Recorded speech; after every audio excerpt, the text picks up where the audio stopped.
नमस्कार दोस्तों, अगर आपकी भी प्रॉब्लम बायोलॉजी है और आप सभी भी परेशान हैं कि बायोलॉजी का पेपर हमारा काफ़ी नज़दीक आ चुका है और हमारी तैयारी एक भी नहीं हो पाई है, तो इस वीडियो को आप लोग जरूर अंत तक देखिएगा, क्योंकि आज के इस वीडियो में मैं आपको बायोलॉजी के वो टिप्स एंड ट्रिक्स बताने वाला हूं जिससे कि आप लोग बड़े ही आराम से इस पेपर को पास कर सकते हो। जी हाँ, आपके पास जितना भी समय बचा हुआ है, मैं आपको सिर्फ ये कहूँगा कि इस वीडियो को आप देख लीजिए। कम से कम मतलब यहाँ पर लगभग 20 मिनट का वीडियो रहेगा, ठीक है, 20 से 25 मिनट।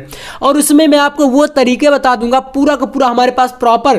देख सकते हो जो छात्र मतलब बायोलॉजी के नाम पर कुछ भी नहीं पढ़े हैं, जी हाँ, क्योंकि होता है काफ़ी सारे छात्र नहीं पढ़ते पूरे साल भर और फिर आते हैं कमेंट करते हैं कि भैया पास होना है, कुछ नहीं कर पाए हैं, क्या करें, कहीं फेल ना हो जाए। ऐसी बहुत सारी समस्याएं हैं जो भी है, तो आप लोग इस वीडियो को पूरा देखो, ठीक है। हमारे पास एक मॉडल पेपर है और बोर्ड एग्जाम में इस प्रकार से जो कॉपी आपकी आती है, मैं प्रॉपर तरीके से आपको यहाँ पर बताऊंगा कैसे आपको इस पेपर के क्वेश्चनों को सॉल्व करना है। मतलब इस तरीके का जो आपका इसी पैटर्न पर आपका पेपर आएगा बोर्ड एग्जाम में, उसको आप कैसे पास कर सकते हो और कौन कौन से वो इंपॉर्टेंट टॉपिक भी आपको देखने को मिलेंगे, जिससे कि अगर आपके पास 1-2 दिन का टाइम है तो थोड़ा बहुत आप लोग अपना रिवीजन कर लीजिएगा इन्हीं क्वेश्चन से, जिससे कि आप लोग बड़े ही आराम से पेपर को पास कर सकते हो और बहुत ही आराम से आप लोग जो है बायोलॉजी में। और इसके अलावा और भी सब्जेक्ट का वीडियो आएगा, तो आप चैनल को सब्सक्राइब कर लीजिएगा। जो मतलब जैसे कि आपका फिजिक्स हो गया, केमिस्ट्री हो गया, है ना, इंग्लिश का भी पेपर है अभी, तो कर सकते हो। तो चलिए पहले हम लोग 3 मार्च पर फोकस करते हैं।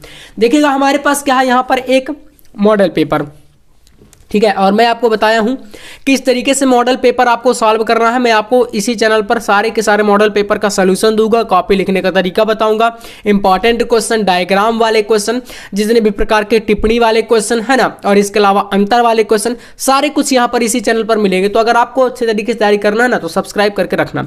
बाकी चलो यहाँ पर पहले बात करते हैं पेपर की। देखो तो आपका जो न्यू पैटर्न है ना, इसमें आपको पता है कि भाई 70 नंबर का तो अब एक ही पेपर होता है। पहले थोड़ा सा पैटर्न दूसरा था, यानी कि 2020-21 की हम बात करें अगर, तो आपके 2 पेपर आते थे 2020 के पहले, लेकिन अब केवल 1 पेपर आता है। तो हमें यहाँ पर क्या करना है, इस पेपर को 3 घंटे 15 मिनट में आपको पूरा लिखना है। और हिंदी के पेपर में बहुत सारे कमेंट आ रहे थे कि भैया हमारा समय कम पड़ गया है ना, कॉपी हमसे छीन ली गई। तो देखो अपना टाइमिंग सुधार लो, थोड़ा सा लिखने बैठ जाओ, इस प्रकार के मॉडल पेपर सॉल्व कर लो, है ना, घर पर बैठकर थोड़ा सा प्रैक्टिस हो जाएगी। तो यहाँ पर देखो पासिंग मार्क 70 में आपको पता है कि 23 नंबर से होता है ना, 23 नंबर आप ले आते हो तो आप पास हो जाओगे। और मैं आपको इस पेपर में बताऊंगा कि आप 30 से 40 नंबर कैसे ला सकते हो, है ना, अगर कुछ भी नहीं पढ़ो तब भी 30 से 40 नंबर, है ना, और अगर तैयारी बेटर है तो फिर तो वहां पर 50, 55, 60 आ जाएंगे। तो यहाँ पर पहले देखो पेपर को पूरा अच्छे से पढ़ लीजिएगा, है ना। क्या है यहाँ पर निर्देश कैसे क्या दिए गए हैं, किस प्रकार से बोर्ड एग्जाम में निर्देश आने हैं, ये पढ़ लीजिए। प्रारंभ का 15 मिनट पेपर को पढ़ने के लिए दिया जाता है ना। इसके अलावा यहाँ पर कह रहा है दूसरा कि सभी प्रश्न अनिवार्य हैं। तीसरा निर्देश यहाँ पर है कि आवश्यकता अनुसार अपने उत्तरों की पुष्टि नामांकित रेखा चित्रों द्वारा कीजिए। चौथा यहाँ पर क्या है, प्रत्येक प्रश्न के निर्धारित अंक उनके सम्मुख अंकित हैं। इस तरीके से है 348 आपका जे कोड का ये हमारा पेपर है, ठीक है।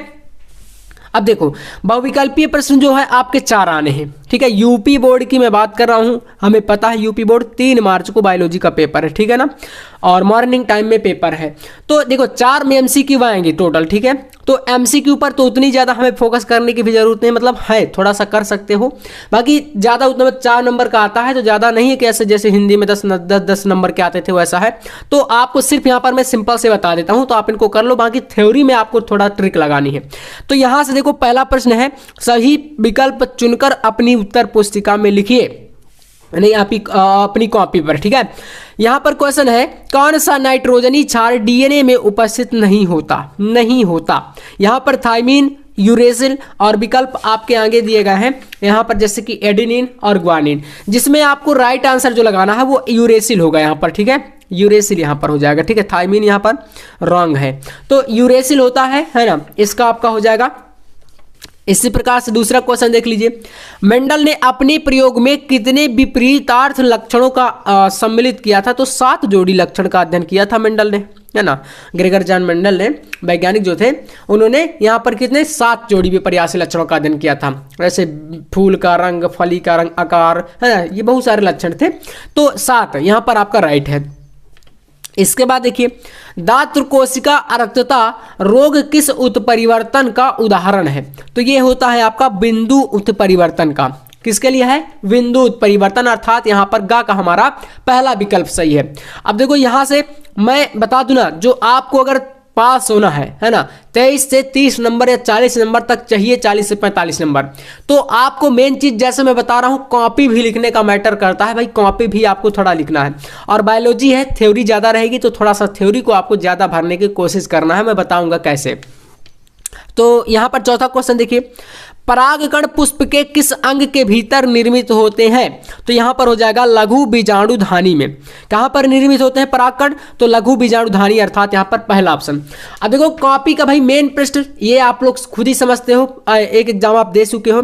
यहां पर अपना रोल नंबर डाल देना है, फिर शब्दों में रहेगा भाई रोल नंबर। विषय में आपको देखो जीव विज्ञान यानी कि हमारा बायोलॉजी है, तो बायोलॉजी डालेंगे।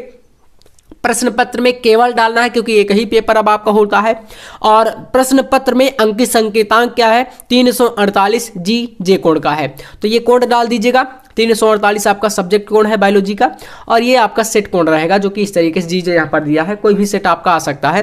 फिर परीक्षा का दिन आपका सोमवार को पेपर है, मंगलवार जिस दिन पेपर है मतलब सोमवार को है वैसे बायोलॉजी का, तो आप वो दिन डालोगे। परीक्षा तिथि आपकी डेट रहेगी, और पाली में आपको पता है बायोलॉजी का पेपर प्रथम पाली में है, तो प्रथम डाल दीजिएगा। सेंटर का नाम जहां पर आपका सेंटर है, और बस रूम नंबर, इस तरीके से इतना भरना रहेगा। इसके बाद देखो यहां से आपका स्टार्ट होगा बहुविकल्पीय प्रश्न, ठीक है, ऑब्जेक्टिव टाइप। मैंने सारे क्वेश्चन बता दिए हैं, पहले आपके 1 नंबर में है, इस तरीके से लिखना आप लोग। प्रश्नोत्तर संख्या 1, देखो चाहे टॉपर हो या एवरेज हो या बिल्कुल कमजोर हो, आप लिख कुछ भी नहीं पढ़ा, तभी सभी को कॉपी तो एक जैसे ही लिखना है ना। चाहे आप टॉपर हो, चाहे भाई बिल्कुल कमजोर हो, चाहे आप लोग एवरेज हो, कुछ भी हो, है ना, लेकिन कॉपी आपको ऐसे ही लिखना है। तो चलिए प्रश्नोत्तर संख्या 1 हो गया। अब इसमें का, खा, गा, घा, है ना, 4 क्वेश्चन है बहुविकल्पीय। तो का हमारा सेकंड वाला सही है, यूरेसिल सही है, इसको कर देंगे। खा का हमारा फर्स्ट वाला सही है, तो आप इसको कर दीजिएगा। इसके बाद यहाँ पर इसमें पहला बिंदु परिवर्तन सही है। इसके बाद घ नंबर में आओगे तो यहाँ पर आपका पहला लघु बीजाणुधानी सही है। तो इस तरीके से 4 ऑब्जेक्टिव। फिर यहाँ से देखना, अब इसमें तो कोई तुक्का ट्रिक मैंने अभी बताया नहीं, क्योंकि भाई ऑब्जेक्टिव में कुछ तुक्का कहाँ से लगाओगे। मान लीजिए नहीं आ रहा है तो भाई नहीं आ रहा है, 1 नंबर का नहीं आएगा तो कटेगा नंबर, और आएगा तो भाई मिलेगा नंबर। लेकिन थ्योरी वाले पोर्शन में ध्यान देना। अब पहले क्या करोगे, जैसे ऑब्जेक्टिव आपको लगभग लगे कि मान लीजिए कि 3 क्वेश्चन अगर सही आ रहे हैं, तो फिर पहले शुरू में ऑब्जेक्टिव ही कर देना। अब देखो यहां से आपको आना है प्रश्नों पर, और फिर उन प्रश्नों को देखना है। जैसे कुछ आप चीजों को पढ़े हैं, अगर आपने बुक को खोला होगा तो कुछ ना कुछ तो आपको आएगा, ऐसा तो है नहीं। तो पहले पूरा पेपर पढ़ो, जैसे कि मलेरिया रोग के बारे में हो गया, है ना, PCR, अपघटन, ये पुरानी चीजें। अपघटन क्या होता है? एक प्रकार से जीवों का सड़ जाना, है ना, मिट्टी में मिल जाना, तमाम प्रकार की प्रक्रियाएं होती हैं। तो इसको आप बना के थोड़ा बहुत लिख सकते हो। तो पहले पूरे पेपर में ऐसे क्वेश्चनों को आपको देखना है जिनको आप थोड़ा बहुत पहचानते हो। अपघटन हो गया, इसके अलावा और भी देखोगे इधर, तो यहाँ पर किण्वित पेय पदार्थ है ना, जैसे कि आप जानते हो यहाँ पर मादक पेय पदार्थ होते हैं सर, जिससे मतलब किण्वन से प्रक्रिया करके बनाए जाते हैं। एल्कोहल वगैरह आप लोग कर सकते हो, है ना, तो ये चीजें थोड़ा बहुत पता है। तो इनको आप लोग, जैसे बहुभ्रूणता, मैंने कई बार बताया कि 1 से अधिक भ्रूणों का विकसित होना या विकास होना, तो ये बहुभ्रूणता की प्रक्रिया होती है। ऐसे करके पहले पूरे पेपर को एक बार देख लीजिएगा। और इसीलिए टाइम ही देखो 15 मिनट का दिया जाता है यहाँ पर, है ना, ये आपका 15 मिनट इसीलिए दिया जाता है कि भाई पेपर को आप पूरा अच्छे से समझ सको कि आखिरकार क्वेश्चन किस लेवल के हैं, किस तरीके को क्वेश्चन यहाँ पर दिए गए हैं। तो चलिए यहां से शुरुआत करते हैं दूसरे नंबर से, अति लघु उत्तरीय प्रश्न। पहले भाई इस तरीके से ब्लैक पेन से अति लघु उत्तरीय डालिएगा। फिर यहां से आपको डालना है प्रश्नोत्तर संख्या 2, बिकॉज यहां पर 2 नंबर क्वेश्चन है। फिर 2 का नंबर, और इसमें पूछा क्वेश्चन क्या है, मलेरिया रोग का संचरण किस जीव के कारण होता है? मलेरिया रोग का संचरण यहां पर होता है प्लाज्मोडियम नामक प्रोटोजोआ परजीवी के कारण। किसके द्वारा होता है? प्लाज्मोडियम नामक प्रोटोजोआ परजीवी के कारण होता है, और यह एक एनाफिलीज मादा मच्छर द्वारा फैलता है मलेरिया। और डेंगू के द्वारा क्या फैलता है भाई, मतलब डेंगू किसके द्वारा? एडीज मच्छर के द्वारा, है ना। तो ये बीमारियों के बारे में भी थोड़ा पढ़ लेना, ठीक है, मच्छरों के, एनाफिलीज, यहाँ पर क्यूलेक्स मच्छर, एडीज मच्छर, इनसे कौन सी बीमारियां होती हैं, है ना, मादा है या नर है, इसके बारे में थोड़ा सा पढ़ लेना। काफी मतलब बीमारी से रिलेटेड, स्वास्थ्य से रिलेटेड आपका क्वेश्चन बनता है यहाँ से। तो इसका आंसर इस तरीके से लिख देना, बस सिंपल सा आपका यहाँ पर हो जाएगा। तो देखो 1 पेज में हमने पूरा आंसर कर दिया इतना। इसके बाद आइए इधर, यहां पर आप आओगे तो इधर देखोगे तो यहां पर क्वेश्चन आपका देखो खा नंबर है पीसीआर, यहां पर इसका मतलब बता रहा है पीसीआर। पीसीआर की खोज किसने करी थी? तो भाई इसकी खोज की थी कैरी मुलिस ने, याद कर लो, काफी इंपॉर्टेंट है ये क्वेश्चन है ना। कैरी मुलिस नामक वैज्ञानिक ने करी थी पीसीआर की खोज। इसका पूरा नाम होता है पॉलीमरेज चेन रिएक्शन। क्या होता है?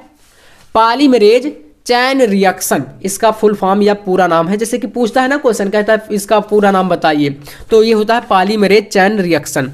किसी एक परजीवी जंतु का नाम, भाई यहाँ पर खरगोश है, वैसे आप लोग लिख सकते हो मच्छर हो गया है ना, परजीवी गाय, परजीवी यहाँ पर चूहा हो गया है ना, तो ये परजीवी जंतु के नाम हो जाते हैं। फिर क्वेश्चन क्या है यहाँ पर घ नंबर, पुष्प के रंगीन आकर्षक दल किस प्रकार के परागण हेतु उपयुक्त है? तो आपको देखो यहाँ पर लिखना है पुष्प के रंगीन आकर्षक दल कीटों द्वारा परागण के लिए उपयुक्त है। किसके द्वारा? कीटों के लिए। फिर यहाँ पर घा के बाद आ जाओगे अंगा नंबर में। यहाँ पर क्वेश्चन है पारिस्थितिक तंत्र की शब्दावली में हरे पादपों हेतु किस शब्द का प्रयोग किया जाता है? हरे पादप के लिए किस शब्द का प्रयोग करते हैं?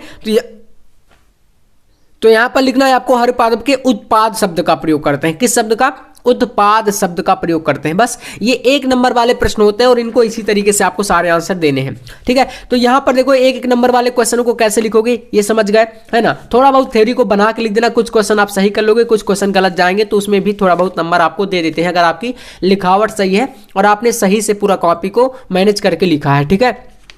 और ये थ्योरी होती है। यहाँ पर फिर क्या है भाई, लघु उत्तरीय प्रश्न, जो कि फर्स्ट टाइप का क्वेश्चन है। यहाँ पर है आपके पास तीसरे का पहला क्वेश्चन। तीसरा क्वेश्चन स्टार्ट है, लघुत्तरी फर्स्ट है ना। लघुत्तरी जो क्वेश्चन होते हैं वो 2 प्रकार के आते हैं, पूरा पेपर पहले अच्छे से समझ लेना। ये फर्स्ट टाइप का क्वेश्चन है तीसरे के अंतर्गत, और एक आपका यहाँ पर लघुत्तरी देखो सेकंड टाइप का क्वेश्चन आएगा जो कि चौथे के अंतर्गत रहेगा, ठीक है। तो चलिए यहाँ पर पहले इस तरीके से आपको देखो डालना है, लघुत्तरीय प्रश्न फर्स्ट है ना, प्रश्नोत्तर संख्या 3। इसमें 3 नंबर में क्वेश्चन है, अपघटन को परिभाषित कीजिए। अब देखो जैसे इसका प्रश्न का आंसर आपको बना के लिखना है ना। ये आपका मान लीजिए यहाँ पर 2 नंबर या 3 नंबर में कभी कभी आ जाता है ना, 3 मार्क्स का भी पूछ लेता है क्वेश्चन। तो आप कैसे लिखोगे आखिरकार अपघटन के बारे में?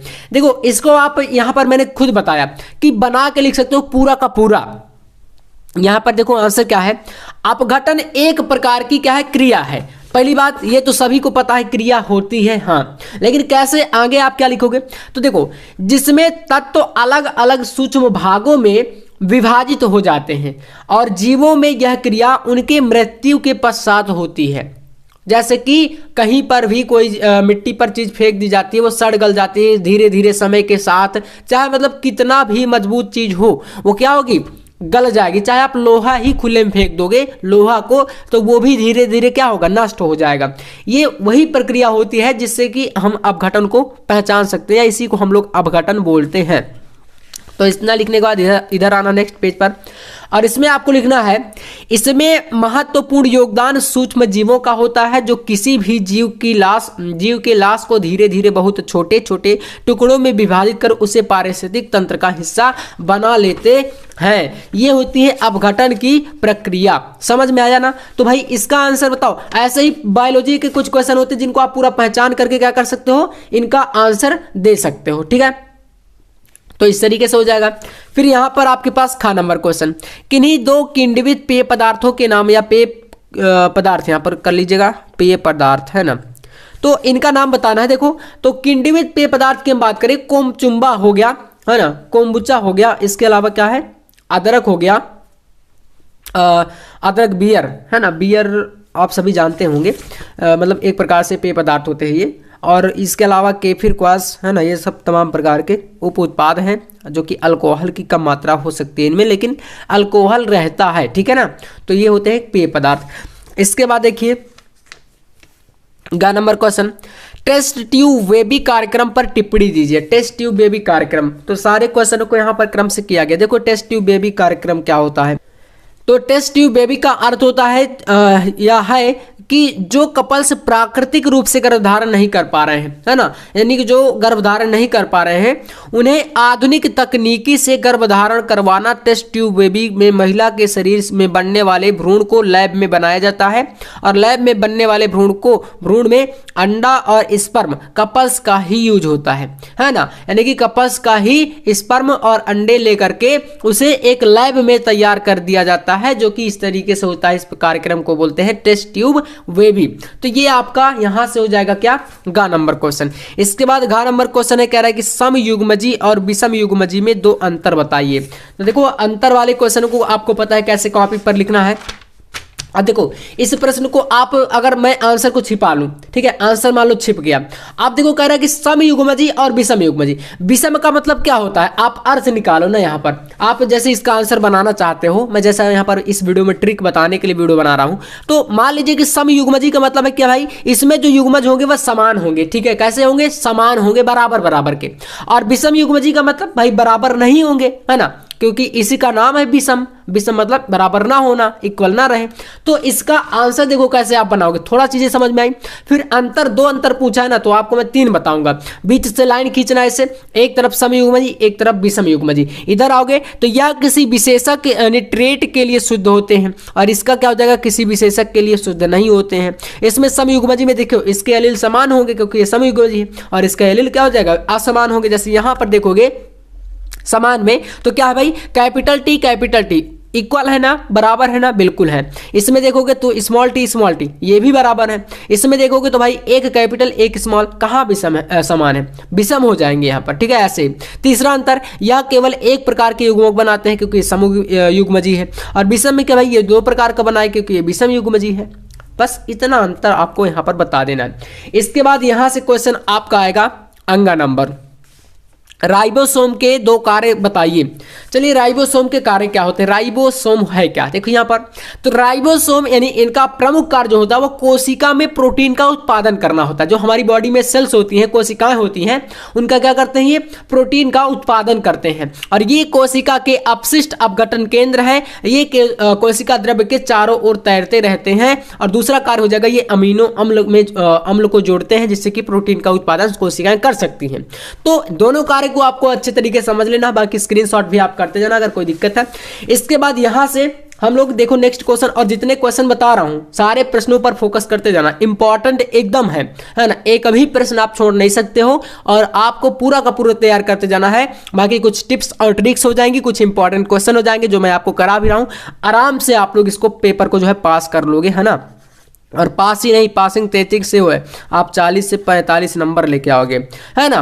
तो आपको बस जुड़े रहना है अच्छे तरीके से। और बाकी अगर तैयारी बेटर है तो आप इंपॉर्टेंट क्वेश्चन के लिए वीडियो देख रहे हैं तो आप लोग इन सारे क्वेश्चनों को तैयार करते जाना।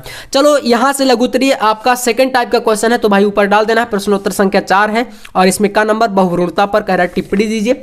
तो चलिए बहुभ्रूणता का मतलब मैं आपको सिंपल समझा देता हूं। आप इस थ्योरी का ना देख करके ये समझो, बहुभ्रूणता मतलब कि बहु का मतलब क्या है, एक से ज्यादा, अधिक, है ना, बहुत सारे। और भ्रूण का मतलब आप समझते हो, तो जहां पर एक से अधिक भ्रूण हो जाए वहां पर बहुभ्रूणता आप समझ सकते हो। अब आंसर कैसे लिखोगे, देखो तो एक निषेचित अंडे से दो या दो से अधिक भ्रूणों के विकसित होने की घटना है ये, ठीक है ना। एक निषेचित अंडे से दो या दो से ज्यादा हो सकते हैं बहुभ्रूणता में, है ना, दो से कम नहीं होंगे। एक ही अंडे से उत्पन्न भ्रूणों के कारण भ्रूण एक दूसरे के समान होते हैं, लेकिन माता पिता से आनुवंशिक रूप से भिन्न होते हैं। संतानों और माता पिता के बीच आनुवंशिक अंतर, लेकिन भाई बहनों के बीच समानता, महत्वपूर्ण समानता, ये आपकी जो होती है बहुभ्रूणता में आती है। बहुभ्रूणता मनुष्य में हो सकते हैं जिसके परिणाम स्वरूप जुड़वा बच्चे होते हैं, है ना। आपने देखा होगा कई सारे लोगों के, है ना, इंसानों के भी क्या होते हैं, जुड़वा बच्चे होते हैं, है ना। एक साथ लड़के लड़के या लड़की लड़की, है ना, लड़के लड़कियां ऐसे रहते हैं। तो ये बहुभ्रूणता का ही कारण होता है जिसके कारण ये जुड़वा शब्द जो है आया। तो इस तरीके से कर दीजिएगा। बाकी इसके बाद यहां से आओगे आप खा नंबर क्वेश्चन में, स्त्री केसर के 3 प्रमुख अंगों का चित्र सहित वर्णन करिए। तो देखो डायग्राम कुछ इस तरीके से आप एक फूल का बनाना सीख लेना। इसमें वर्तिका, गर्भवर्तिका, अंडाशय, स्त्री केसर के ये पार्ट होते हैं, है ना। तो पार्टों को ज्यादा जरूरी है भाई, इसका फूल का आप लोग इस तरीके से चित्र बना लें। और चित्र मैंने दिखा दिया और यहाँ पर इसके पार्ट ये हो जाएंगे, बीजांड हो गया, वर्तिकाग्र हो गया, वर्तिका हो गया, अंडाशय हो गया। तो आप लोग इसका जो है इतना कर सकते हो। इसके बाद यहाँ से आप आओगे नेक्स्ट क्वेश्चन पे और सारे क्वेश्चन को आप देखते जाना। यहाँ से क्वेश्चन है पुरुष में लिंग की 3 सहायक ग्रंथियां। तो पुरुष प्रजनन प्रणाली की सहायक ग्रंथियां जिसमें सेमिकल वेसिकल से प्रोस्टेट ग्रंथि और बल्बो यूरेथ्रल ग्रंथियां तरल पदार्थ स्रावित करती हैं जो मूत्र मार्ग में प्रवेश करते हैं। ये इस तरीके से हो जाएगा। इसके बाद यहाँ से नेक्स्ट क्वेश्चन क्या है, प्राथमिक उत्पादकता और द्वितीयक उत्पादकता में अंतर। तो भाई अंतर तो आपको पता है कैसे लिखना है ना, ये देखो प्राथमिक एक तरफ द्वितीयक। प्राथमिक उत्पादकता क्या है, उत्पादकों द्वारा प्रकाश संश्लेषण एवं रसायन संश्लेषण से सौर ऊर्जा को कार्बनिक यौगिकों में परिवर्तित करने की दर को प्राथमिक उत्पादकता कहते हैं। इसे प्रति इकाई समय एवं क्षेत्रफल में मापा जा सकता है। द्वितीयक उत्पादकता में देखिए तो जब ऊर्जा के संचयन की दर और उपभोक्ता के स्तर पर मापा जाता है तो इसे द्वितीयक उत्पादकता कहते हैं। एक अंतर यहां पर हो जाएगा। दूसरा अंतर यहां पर है प्राथमिक उत्पादकता। देखो इसे सकल एवं शुद्ध प्राथमिक उत्पादकता में विभाजित किया जा सकता है। द्वितीयक उत्पादकता में देखिए तो यह उत्पादकता सकल एवं शुद्ध उत्पादकताओं में क्या होती है, विभाजित नहीं होती है। इस तरीके से ये आपके 2 अंतर हो जाएंगे। यहां पर आप इसके बाद देखो घ नंबर क्वेश्चन कंप्लीट कर लोगे।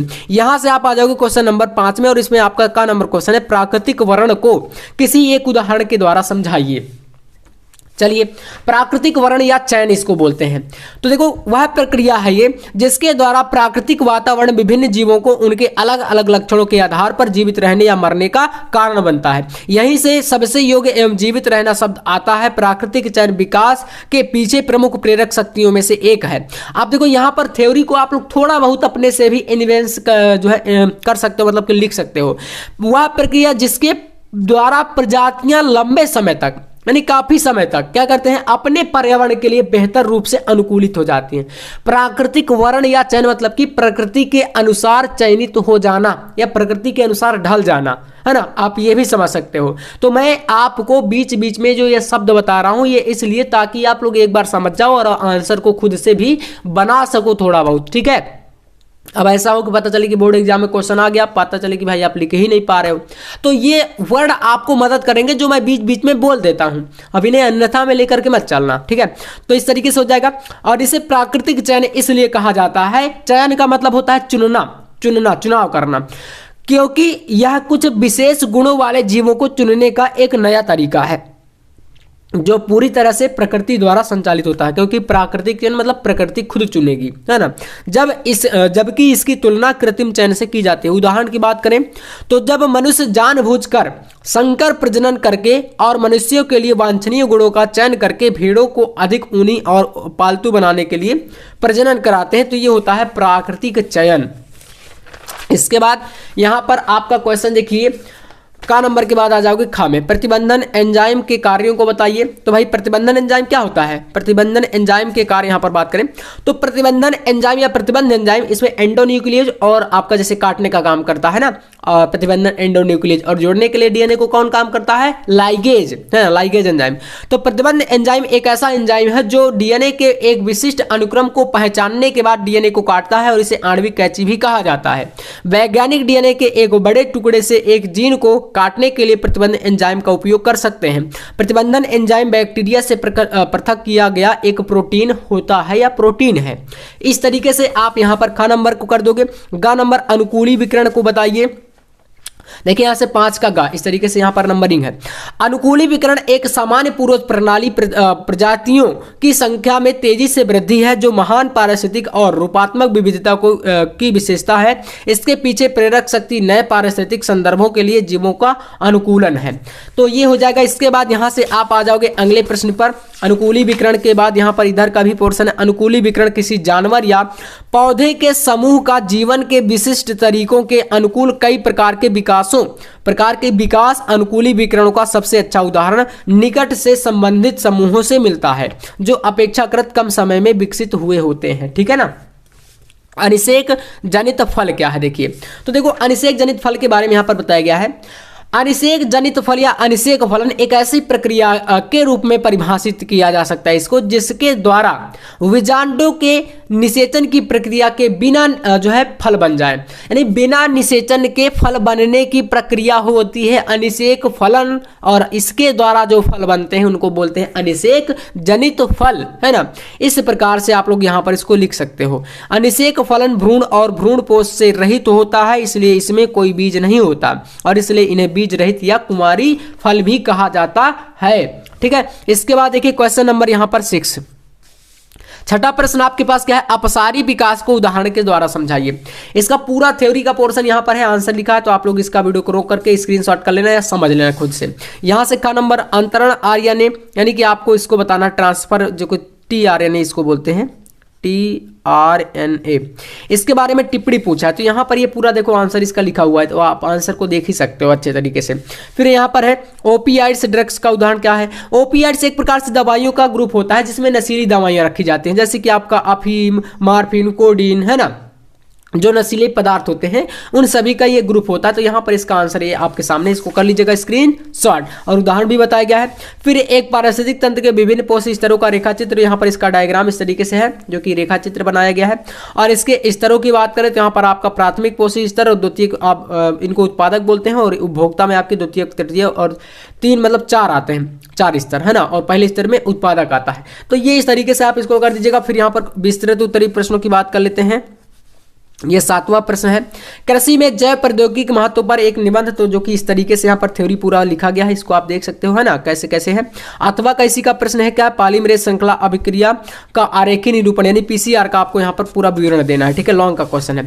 फिर यहाँ पर बायोगैस संयंत्र का सचित्र वर्णन करिए। तो भाई बायोगैस के बारे में देखो डायग्राम इस तरीके से बनेगा, आप चित्र बनाना सीख लेना, एक बायोगैस का काफी महत्वपूर्ण है, और इसका थ्योरी इस तरीके से है। ठीक है, और अथवा में यहाँ पर क्वेश्चन क्या है, कैंसर क्या है, कैंसर के कारण एवं उपचार का विस्तार से वर्णन करिए।